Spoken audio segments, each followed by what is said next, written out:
If I don't know what's coming in and I am uncertain how I might treat that client or I'm uncertain what they need in that moment, I'm going to try to use that 50 minutes to collect as much imperative data that I can to connect with them, to really allow them to feel that they can just go.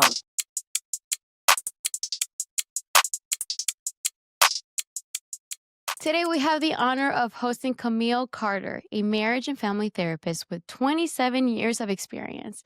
Camille, thank you so much for being here today. It truly is an honor. Me, super fun. This is my first guest podcast. Woo! We're Yeah, her first. this is it. Maybe this will open different things up for me, but no, it'll be super fun. Thank you for having me. No, thank you. And for those that don't know, I met Camille at a women's networking event in San Diego. So it really is such a pleasure that I was able to meet her. So we'll get right into it. So, Camille, what would you say piqued your interest in becoming a therapist? A part of it is that my dad was a PhD psychologist, and sometimes I would go to work with him. He was working at group homes, hospitals, private practice. So I would kind of get drug around sometimes, and spend time kind of watching him with what he did with especially a lot of teenagers in the group homes where I wouldn't be in the individual sessions, but I would be in the environment. And like he'd walk in and everybody was happy to see him and he would develop these relationships and I kind of always thought it would be something I wanted to do. He always said don't do it. He said he felt like I Mm. had too much empathy even as a young child and was like don't do it. And both my parents were like, "Yeah, maybe something else." But I think partly that was it and I think partly um recognized my mom had a pretty significant anxiety disorder and panic attacks, had a hard time at times, and still to this day, driving on the freeway and, getting me certain places that I needed to go was sometimes a struggle. And I didn't understand that. Anxiety is so not visual. And so there was always a part of me, I think, as middle school, high school, I just wanted to learn more. I also wanted to learn ways to help her. So I would say that all those little pieces, I think, kind of, I don't even know. I went into San Diego State as a dance major, psychology minor, but I think all along I knew what I was going to end up doing. I just had parents that were like, maybe try other things first because it can get heavy.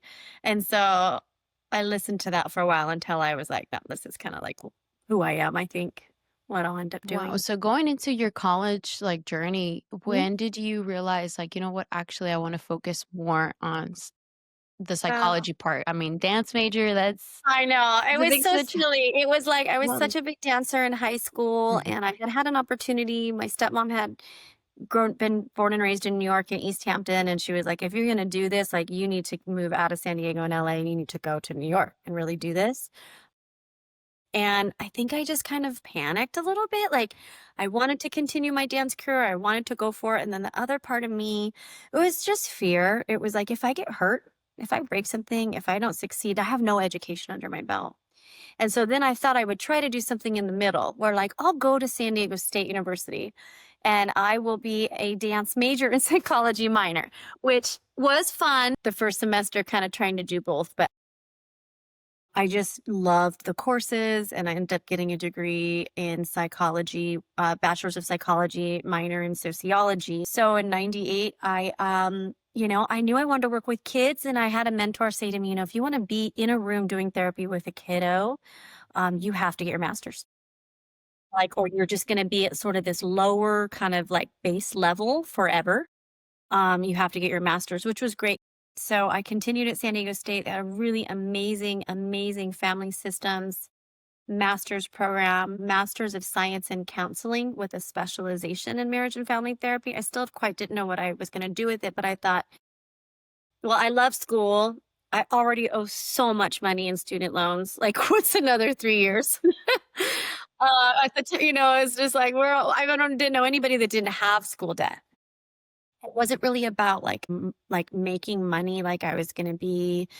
I never had like a number in my head as far as salary and anything. I just wanted more opportunities. I think there was like 135 people that applied and they accepted 17 of us, all different ages, all different, like male, female, all different nationalities. We're all coming in from this different perspective, and we were this tight knit family for 3 years, which was really, really awesome. That's So, amazing. yeah, we had a counseling center on campus, so we had to, like, do counseling with actual students that got it at very low cost, and our professors would watch us. So it was a super hands-on experience, but yeah. And this was during your master's that you were doing this? Yeah. Wow. Yeah. It was just like, "I love this work. I wanna keep doing it. I want more opportunities." So I kinda was like, "I better get some letters after my name." And then that moved into I should become a licensed therapist. So, I mean, technically, it was like 14 years almost at the time. It 14 years. was a really, really long process at the time. It's much more streamlined now. I talk to students all the time that, wanna come in for therapy to get their therapy hours for school, and there's different ways now that you can double up on internship hours, school opportunities. Back in the day, it wasn't. It was like 5 years of undergrad, 3 years of graduate school, then you do your internship, and you need 3,000 hours, which I still believe is true. 3,000 hours, mostly usually it's unpaid internship, to then be able to have enough hours to sit down and take your first exam, and then you take your second exam. I mean, from the students that come and shadow you now, what does that process look like for them? It's maybe like Yeah. just I think for some of the students that come in now, and it's usually because in order to get your master's degree in therapy and counseling, you need to have your own under your belt of therapy for yourself. So I try to offer that at a lower rate because none of us could afford it. But like for when I graduated, we had to have 12 to 15 hours of my own therapy. Didn't have great insurance. I was a student, so I met this amazing therapist that I think she charged me like $30 a session. So I was able to get signed off on my own therapy, and I continued with her. So I try to do that now for students to help them out because you need it to graduate.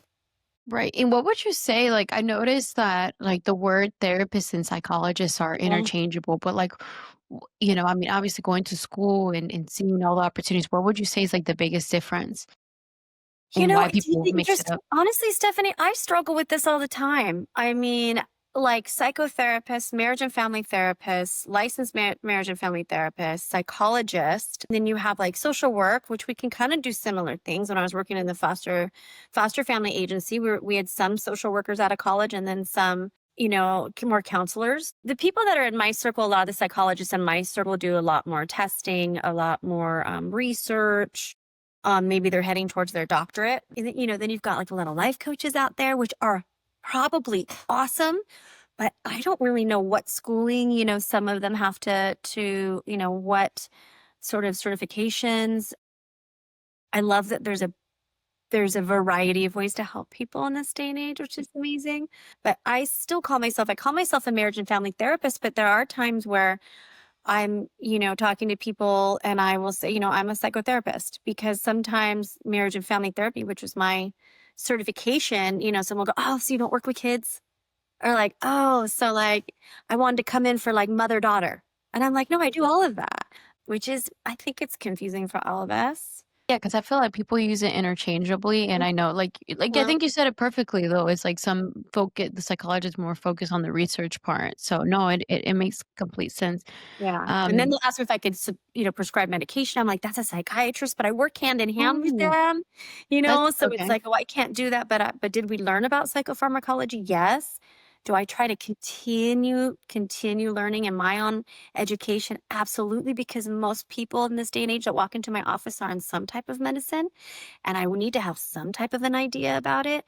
So, but I'm not the psychiatrist. I would try to work hand in hand That's because interesting. Okay, I didn't know that. So okay, yeah, so the yeah.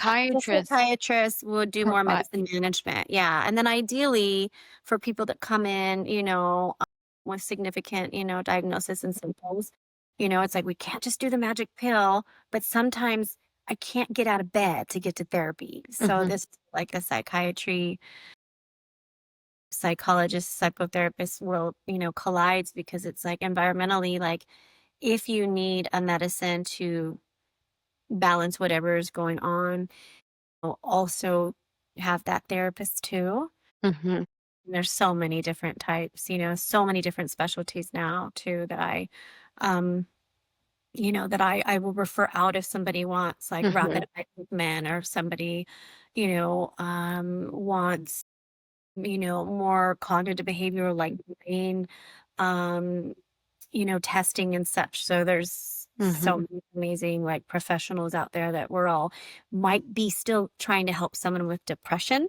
Right. There's a number of ways to be able to do that. And so I love just being able to share that with my clients too. And like, I think it gives people a lot of hope. You know, I do more talk therapy, Right, and I you think know? that that helps a lot more than people wanna start with that first before they have to worry about getting into medication. But Yeah. what would you say, do you think that, through all the years of your education, do you believe it really prepared you for the position that you're at now? I think the 3,000 unpaid hours of internship prepared me. Yeah, I really do. And there's just things we don't learn in books. And, Mhm. so being able to do the counseling sessions at when I was at my internship at Rady Children's, it was very similar to SDSU, where us interns would be doing therapy with a family or with a child or with a mother or a father or grandma. And we would have the therapy room would be like a double paned mirror. And our, the other licensed therapists and physicians would be watching us, and there was a phone in there.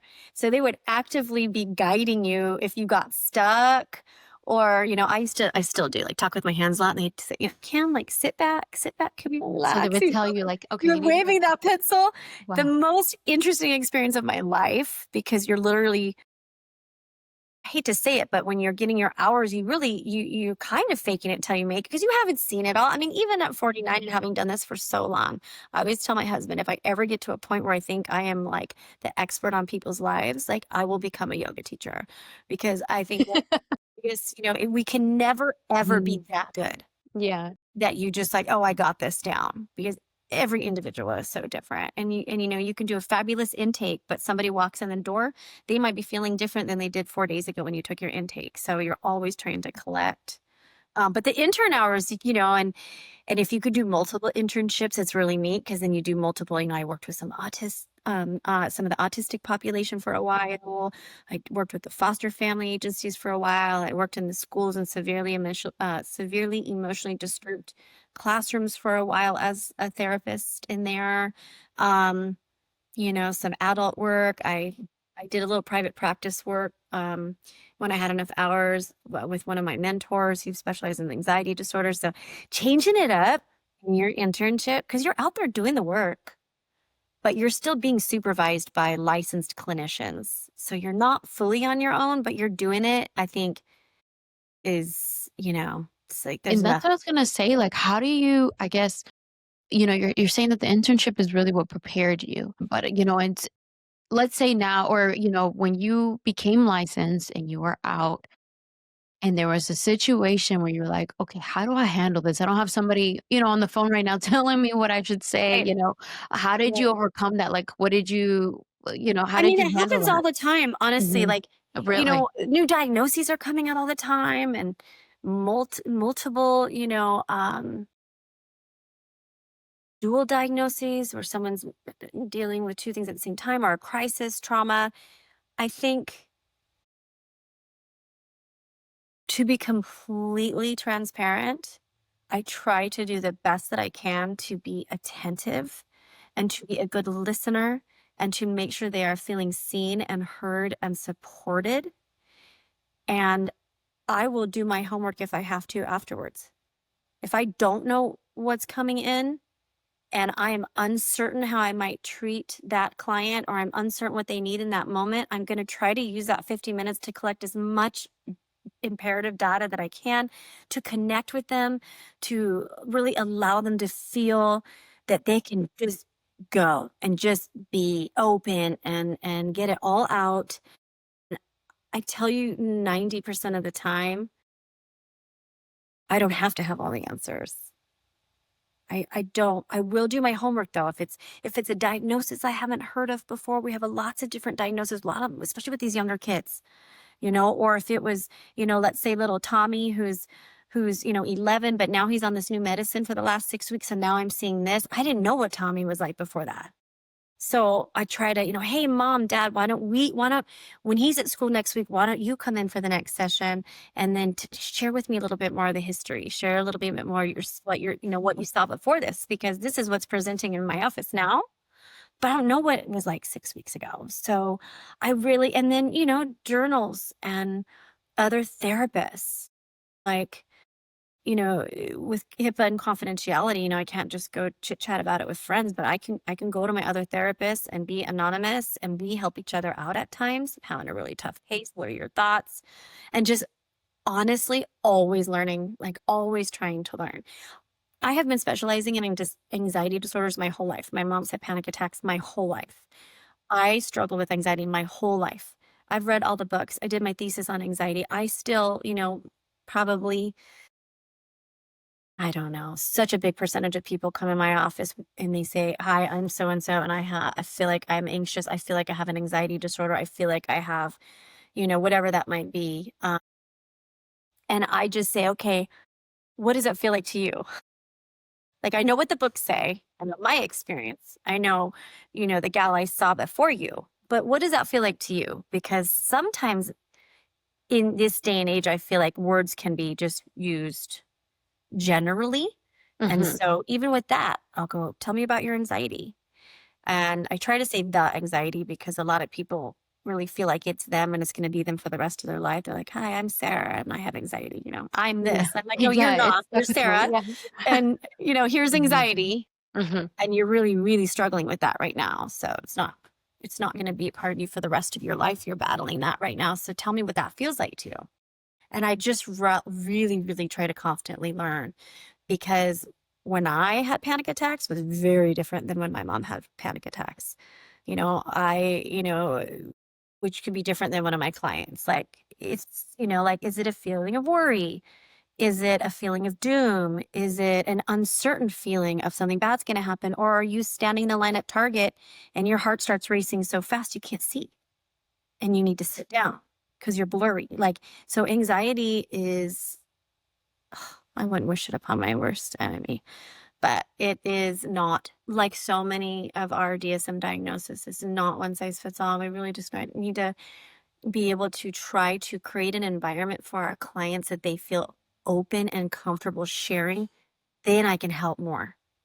Because if I just like have my little book and like, here's the symptoms, and Yeah, that's like a like checklist, like everybody a in a box, like it Mhm. doesn't work that way. It's important. It's important to be able to Mhm. create treatment plans based on diagnosis and based on symptomatology. But I also want to be like, tell me more. Like, what's it like for you? So that's where I think the constant learning It's is happening. is always for sure. Yeah. When did you get that confidence then? Like, when did you get Never, never. I'm being serious.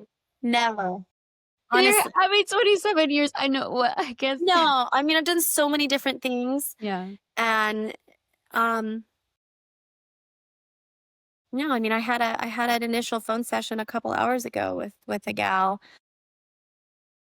severely depressed, and literally, was chopping wood love of her life and passed of a stroke, agoraphobic. I mean, all the things. It was a tough 50 minutes. Really recognizing that, no, I will never feel like, yeah, yep, got that. Totally, help that. That's good. Said all the right things, taught all the right interventions. Mhm. I believe, and that's just me. Maybe there's probably many other therapists that would feel, like maybe I had this really, really challenging, suicidal 17-year-old client, and I did all the things, and we walked through it together, and I got to watch them heal and be better, and they just, graduated and they're feeling great, like that. I mean, things like that happen all the time, or you'll get a card in the mail. Somebody will say, "Oh my gosh, what you said last week, changed my life." But a lot of times, what was that? Please share. I don't, it's not like I log that, and I could say a lot of things. So what resonated for you? What was that? Like, what did I say last week that changed your life? I mean, it doesn't, the one thing, the many different things, but the one thing I think about therapy that, it's not, you're not like turning in a report. It's not like wrapped up, like done. Yeah, the goal is to terminate with your clients. But I have clients that I've seen for 10 years and they, bop in and out. And I don't think that that's regression. It's like a little booster. I'm in a different season of my life. So I need you again, So I'm always telling client, oh, I know it's been 2 years, Camille, I think I need to come in. Great. Like it doesn't have to be anything more than that. Like it's not mental health, the world, seasons of our lives. I mean, right now, like I'm 49 and a lot of, the perimenopause and teenage kids. I mean, we haven't been here before. So So, new. you know, ideally, do you want to, like complete your therapy and have all the tools that you need to move forward in your life based on whatever challenges are around the corner? That's beautiful. And I love that. I love being able to count down with my clients. We've got 5 more sessions and 4 more sessions and review all the treatment goals we've accomplished. And there's something beautiful about that. But I do think it's just like it's a constant process. And we have things that go on in our lives that we can't plan for, loved ones getting sick, accidents, like you might be coming to therapy for a totally different reason now that you're coming to see me. Now you're getting a divorce, but we met 10 years ago because you had an eating disorder. So it's really fluid, if that makes any sort of sense. No, yeah, it does. I mean, yeah, life is just forever changing for sure. Would you say like you have like a, I guess, I know you're saying like it constantly changes, but do you Yeah. have what does a session with you look like throughout the stages? Like what is Gosh, yeah. I mean, I think the very initial sessions, and this is different between a 7-year-old and a 76-year-old and an 18-year-old, but I think it's joining, which is just building trust um, and rapport. you know and I'm always like, here's my card, no pressure to make another appointment. Did the office feel good? Was the drive good? Were you was it comfortable in there? Like, how did you feel with me? I'm so happy. I've 5 or 6 other people I can refer you to. I don't take anything. I just really try not to get offended by anything because it's not about me. And, maybe someone wants a male, or maybe somebody wants a little bit more like, focusing on the past. I mean, I do try to say, like, what is it that you're looking for as far as like therapeutic techniques? Because Mhm. we learn a lot. We have them all floating around the room. It's like, okay, we want to pull them as needed. But I think if you don't join and build trust and rapport, it's a waste of time and it's a waste of money because people are going to edit what they say. And if you don't connect, which doesn't happen right away, um, but if there's just something there that doesn't feel right, we're just kind of talking. Right. So I try to just build rapport, build trust, tell me about you, and depending on age, like how many animals do you have? And oh, was that your little brother out there? And that kind of thing, or I mean, I have clients that are, my youngest is right now is 6, my oldest is 76, and families I see. So it changes comfort, trust, rapport. Then I just, I've had a little bit of a consult call usually before I have them come in, because if it's something that might need somebody that might need another level of care, a higher level of care, or if they want a specific specialty, or if they do want, if they're really honed in on something that they're looking for, like to see EMDR or something like that, then I can easily say like, oh, I don't specialize in that, but I have these people that do. So I usually have a consult call with them, and then just try to make it comfortable. I usually say the same thing, through the beginning sessions. Today's going to go by really fast. The first 15 minutes I always do. And then I go through, what we need to do with, any sort of therapy. Like everything you tell me in here stays in here. Everything between you and I, confidential, unless you share with me that someone's hurting you or that you're hurting someone else. That's all, that's our compliancy with CAMP and BBS, and it's all very important. But I try to do that in a way that doesn't feel too businessy. I try to all the money talk and all that is usually beforehand. We don't want to spend like these 50 minutes doing that. I don't want to be doing that in front of a teenager with, talking to mom. It's just not necessary. Yeah. No, it makes sense. And, I really try to be more of a listener than a talker in my first session, and I'll say that. It's not that I'm not going to be a talker, but I also want to just listen. And so collecting as much important history is great. I love hearing about people's negative and positive experiences in therapy. That's super helpful, especially at the beginning. Mhm. Or I had this therapist that made me do homework every time I saw her. And I'm like, you're not a homework girl, and then others that are like, I want journal entries and I want this. And Yeah. I'm gonna walk out here today with a tool that I've never heard before. Like, or Mhm. I want to really just be in the here and now. I don't want to talk about the, and others are like, I feel like I need to start at 5. So Yeah. it's really like trying to really just trying to have a comfortable, open dialogue with just trying to gather what are you looking for with me and why now? Like those are always like the first few The first sessions. I feel like those are kind of the bigger concepts that we talk about. How would you say you control your emotions though? Like, for, each situation, you're telling me Uh, that you have a client a patient that's 6 years old, and then you have a patient that's to 76, and the stories that you might hear, like, how do you just stay, yeah, like, yeah, how do yeah. you control those emotions? Um, oh my gosh, so many different ways. Where do I start? Well, first of all, I'm always going to just be bluntly honest. That's just who I am. Mhm. I don't always do that very well. Mhm. And there have been times in session where I tear up and I need a minute. And it doesn't happen often. And it doesn't happen because I want to create some sort of show that I really am feeling what they're feeling. It usually will happen when I cannot self regulate. And I think that that's okay. I don't think it's not something to try to make a habit of. Um, but I think it shows humanity. Mhm.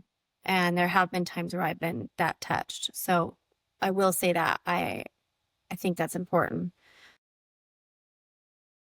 Maybe some would say that's unprofessional, but I'm just being honest. I think that I try really hard to take care of myself out of therapy. Some type of self-care. We always use that word Yeah. so much Take these care of days, but yourself. yeah, it's important. I mean, I can't go in with buckets at a 2 because I like again, even if I know my 4 o'clock client really well and we've had 6 sessions, I don't necessarily know what he's coming in with today. So, I I really think regulating feelings is important as a therapist, primarily to make sure that your client doesn't start taking care of you in that Mhm. session because it happens sometimes. They're gauging. And so Mhm. now they're gonna pull back or they're gonna slow down because now they're feel like they need to take care of you because they don't Mm. want you to be upset. So Yeah. I'm like, you leave it in here. I'm good. I got it handled. I did my yoga today. I did my journaling, you know, and I'm good. I got this. I've been doing this for years. Maybe I have or haven't heard this before, but I've got you. I want you to be able to walk out these doors and you leave some of that with me. I can handle it. But personally, I think one thing that really, really helps me, even on like the darkest days with sessions, is reminding myself that they came, Mm. that they're there, right? And maybe they wouldn't have done therapy, or maybe they're sitting at home with those thoughts, or um, being alone in it, and they showed up for therapy. So that's what also helps with like, did that therapy appointment go perfect and beautiful and tied up in a bow? It doesn't always happen that way. Sometimes people leave, they feel way worse than they did when they came for those first 15 minutes. It's the hard part. We start digging into stuff. We start opening them up, some wounds, talking about some tough things. Things come up that maybe they didn't realize was there. And now that, I don't have a timer, but the so-called timer goes off and they don't leave feeling better. They leave feeling heavier and worse. But they showed up. So I do try to, in those moments, explain that that is such the process of therapy. It's like, trust the process, trust the process. Um, but for me personally, and even I have a very short drive from my office and my house, but I will take the coast and give myself an extra 5 minutes. I will take some deep breaths. I will remind myself that that person came in and trust me enough to share what's going on with them. And they came, and hopefully they'll come again. And if they don't, if it was too hard or too heavy, or we need to talk hospitalization or a higher level of care, an inpatient treatment or something like that, that's okay too, because I was like maybe the step ladder to get there. So that really, really helps. So I'm gonna That really, change really helps me. the subject Yeah, a little bit to, oh, I would say, you know, because the subject of the topic of money is everybody's always favorite topic. yeah, for What would sure. you say is, how much can somebody in therapy, I mean, how much can a therapist, the least and Yeah. most, Oh, like it's what is such the a amount? Yeah. How much? it's such a tough question. So I'm just going to share with you my experience. It's such a tough question because of all the different insurance that Mm-hmm. we have Oh, now, okay. Yeah. right? And now some companies are paying for therapy. And so some of us are on insurance panels, some of us are not, some of us are cash pay. Hey, as far as much, let's say yearly, I think it depends on how many clients you see in a week. For private practice, I feel I feel like I can be who I want to be to my clients, my family, Mm-hmm. myself, with around 10 to 15 clients a week.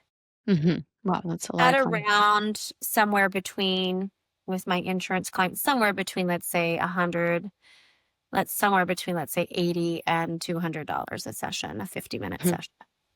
Okay. There's a lot of telehealth out there now.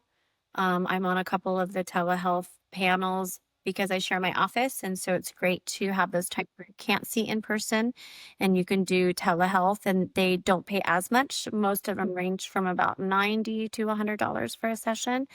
So still not answering your question, but it depends on how much you want to work, how many clients you want to see per week, what else is going on in your life, because you really can't come into this work saying, I'm going to see 40 clients this week. I'm going to make a ton of cash, and, and then I'll recover next week, because it's just not plausible in our work. So I have some friends that work at, hospitals and facilities that, they might be able to bill 275 for a session, but maybe after reimbursement, they're walking out with maybe still like 160, 170 per session. Mm-hmm. So as far as a yearly salary, as far as a psychotherapist is Yeah, like an concerned, estimation. Mm-hmm. it really is how many clients you're seeing per week, or if you're working for like a eating disorder facility, they might just have you on a paycheck, kind of base there. So it's really, really totally varies. That's I why could a see lot of that. us end up doing different things too. Like some will do like court appointed therapy, you know, Mm-hmm. some can, we can work for years, and sort of like mediation. I mean, there's so many. That's what goes back to like get as many certifications and things like that. Or when you're in school, what are the different specialties you can do? Because really, it's amazing. Which I think is actually really good for burnout too. Like I may not Right. want to always do private practice and be getting my own clients and doing all the billing and insurance to keep my office clean and all that good stuff. I might just want to go contract out with Sharp and Just show here's up when you need to. clients for the week, and do that too. So there's so many Mm-hmm. beautiful, yeah. So it's That's really, really tough. I mean, don't, don't, I definitely didn't get into it to be rich, but it is, there's been times where it's really slow. Tax season sometimes is slow. Holidays are sometimes slow. And then sometimes holidays are so busy. okay. I was gonna So, say. economy and all, how much how much people can afford to take care of their mental health, and you've got beautiful opportunities with like say Kaiser, and you have 15 sessions free, something like that. So Right. No, it makes sense. it really What varies. would you say, just kind of, as we're going towards the end of the interview, what would you Yeah. say is the craziest or most memorable moment that you've had in your 27 Oh years my of gosh, experience? there's so many. Like And in it a could be maybe positive. a good, okay, we can separate it. So like maybe a very good moment that you're very like proud of and you're happy about, and it maybe the other moment could be something that was just, uh, I don't know, it Man, could be a it's so positive hard. and negative. Yeah.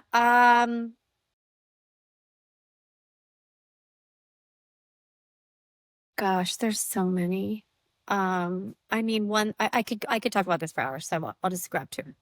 I think being in a session with a couple with young children, the kids weren't there, who had come to me to have extra support with having a healthy divorce.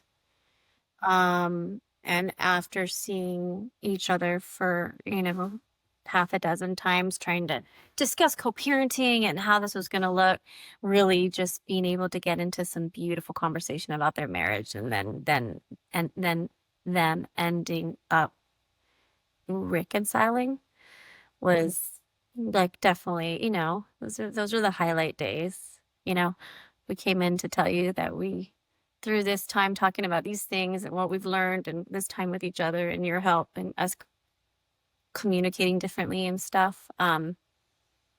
Yeah, we're not going to do anymore because we're gonna make a go of this. So those are beautiful. That is beautiful. Beautiful. I mean, I just had a text message from a client who I haven't seen in 3 years.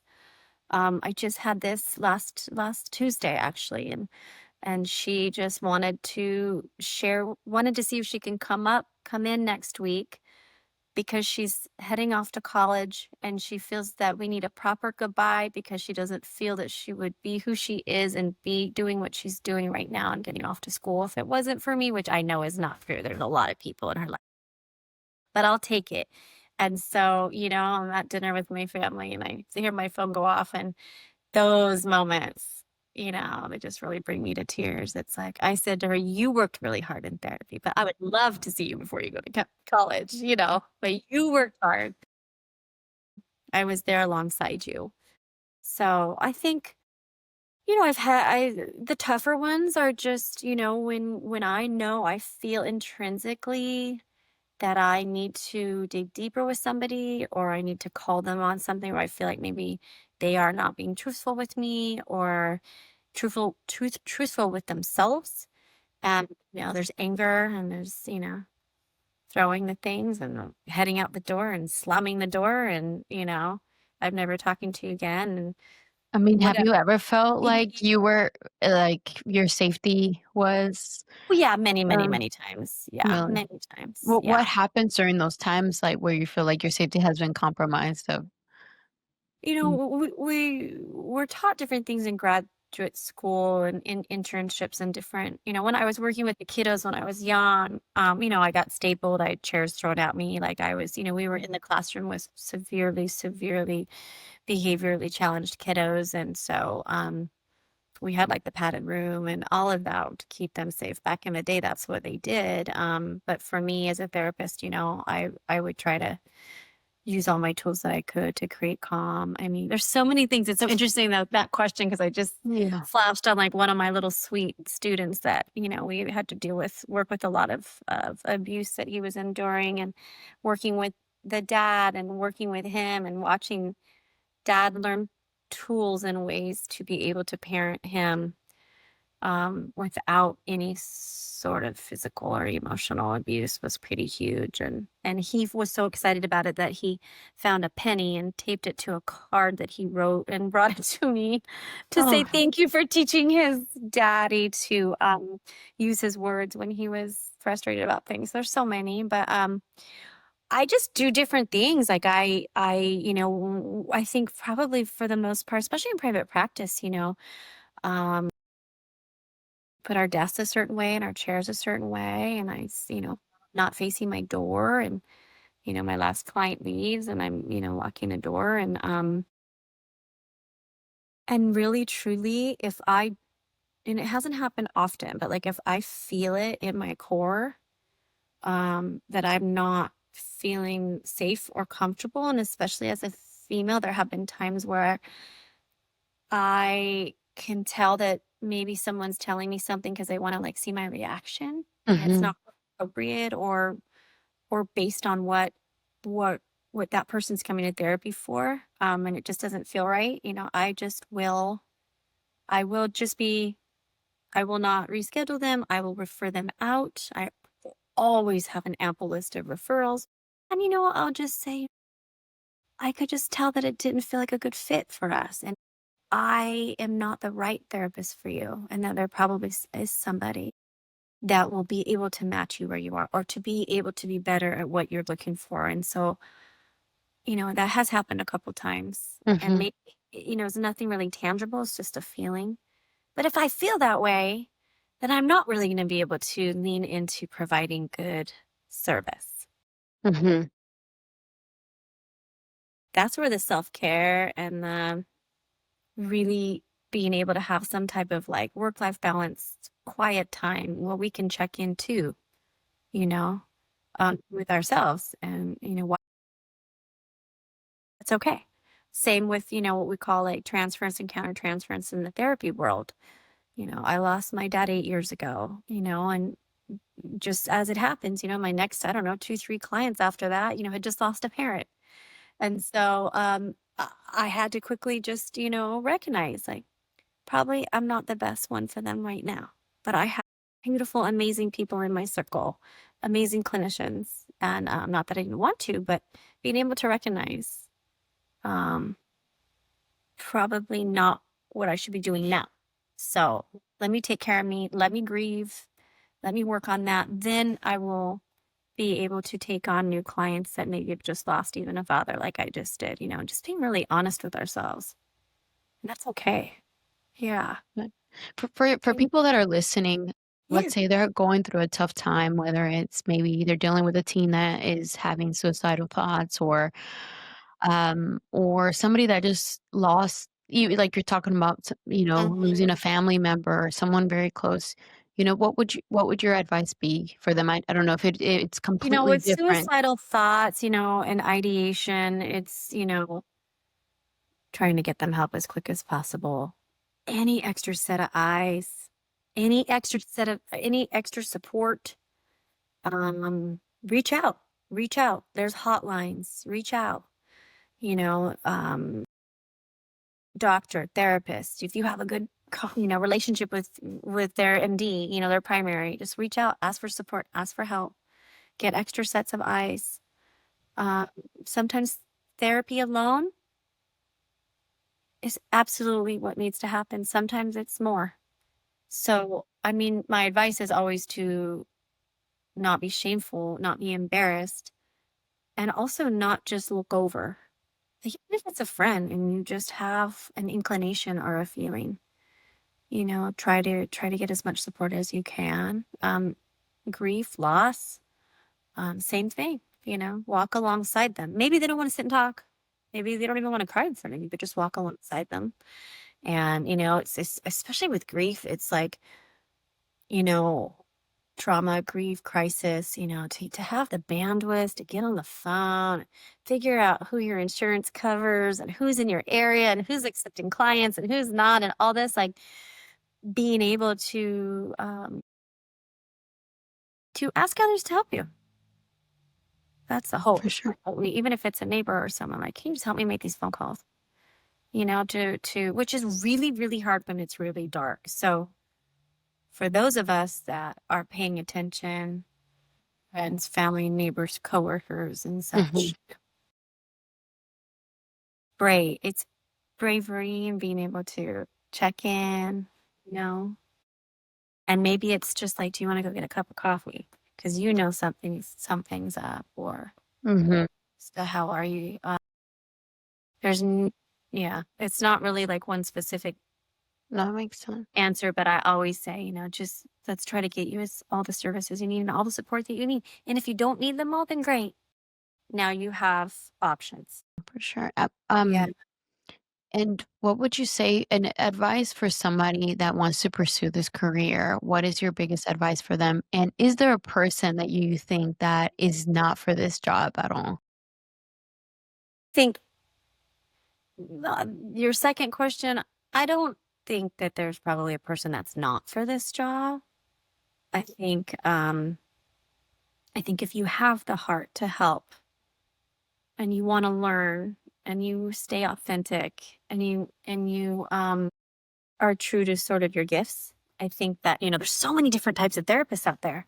We're all the same, but thank goodness for that. And we all come to the table with it differently. I mean, there's many things in myself that I needed to heal, which I think is what led me also to be a therapist. And as I've met even starting off and I was meeting different clients at different ages, I was also healing parts of me at that age too, so we're not like these perfect non-dysfunctional human beings with not an issue and none of the childhood divorce and all the different things, Yeah, and I think that's what people think, like, this therapist is just this No, perfect I mean, I've had person. people say, you're probably more messed up than me. I'm like, I hope not, but maybe. But no, I mean, I'm doing my first wellness retreat September 12th and 13th in Julian. People want to learn more about your wellness retreat. Where can they go? Yeah. So it's going to be on my, posted on my Instagram, which is at Cam Carter MFT. Please reach out to Camille and her Instagram if you guys have any questions or to learn more about the wellness retreat. Thanks for clocking in with us. If you enjoyed the content, be sure to like, share, and subscribe. If you got a career you'd like to see, message us on Instagram. We're always listening. Till next time, it's time to clock out.